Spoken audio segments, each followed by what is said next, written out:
ಈಗೇನು ವಕ್ಫ್ ಬೋರ್ಡ್ ವಿಷಯದಲ್ಲಿ, ಯಾಕಂದ್ರೆ ಈಗ ತಾವೆಲ್ಲ ಭಕ್ತ ಬಳಗ ಇಲ್ಲಿ ಬಂದಿರಿ. ಈಗಿನ 4ನೇ ಸಭದಲ್ಲಿ ನಾವು ಶ್ರೀಶೈಲ ಸನ್ನಿಧಿಯವರಾಗಿರ್ಬೋದು, ನಾವಾಗಿರ್ಬೋದು, ಹಿರಿಯ ಸನ್ನಿಧಿಯವರಾಗಿರ್ಬೋದು, ಎಲ್ಲಾ ಭಕ್ತಾದಿಗಳಿಗೆ ಉಪದೇಶವನ್ನ ಮಾಡ್ತಾ ಇದ್ದೀವಿ. ಆ ಉದ್ದೇಶ ನೀವೆಲ್ಲ ಯಾರೋ ಭಕ್ತರು ಭಯ ಪಡಬೇಕಾಗಿಲ್ಲ. ನಾವೆಲ್ಲರೂ ಒಂದಾಗಿರ್ಬೇಕಾಗ್ಯದ. ಯಾವಾಗ ನಾವು ಒಂದಾಗಿದ್ರಾಗ ಯಾರು ಮಾತ್ರ ಬಂದು ಅಳ್ಳಾಡ್ಸಕ್ ಸಾಧ್ಯ ಇಲ್ಲ. ಇದನ್ನ ತಿಳ್ಕೊರಿ. ನಾವು ಒಂದಾಗಿ ವಿಭಜನೆ ಆಗಿ ಹೋದ್ವಪ್ಪ ಅಂದ್ರೆ ನಮಗೆ ಅಳ್ಳಾಡ್ಸೋರು ಬಹಳ ಮಂದಿ ಅದಾರ. ನಮ್ಮ ಜುಟ್ಟು ಹಿಡಿದು ಅಳ್ಳಾಡ್ಸೋರು ಬಹಳ ಮಂದಿ ಅದಾರ. ಆ ಜುಟ್ಟು ಹಿಡಿಯ ಕೊಡಬಾರ್ದು ಅಂದಾಗ ನಾವೆಲ್ಲರೂ ಒಕ್ಕಟ್ಟಾಗಿರ್ಬೇಕ. ನಾವೆಲ್ಲರೂ ಒಂದು, ನಾವೆಲ್ಲರೂ ಹಿಂದೂಗಳು ಒಂದಾಗಿದ್ದಾಗ ಮಾತ್ರ ನಮ್ಮನ್ನ ಯಾರು ಮುಟ್ಲಕ್ ಸಾಧ್ಯ ಇಲ್ಲ. ಅದನ್ನ ನಾವು ತಿಳ್ಕೊಬೇಕಾಗ್ಯದ.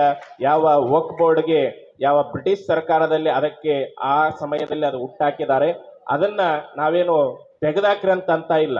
ಅದಕ್ಕೆ ಸರ್ವಾಂಗೀಣ ಅಧಿಕಾರಗಳು ಏನದಾವ ಯಾವ ಸಂಸ್ಥೆಗಳಿಗೂ ಇಲ್ಲ, ಯಾವ ಸರ್ಕಾರಕ್ಕೂ ಇಲ್ಲ. ಇನ್ನೊಬ್ಬ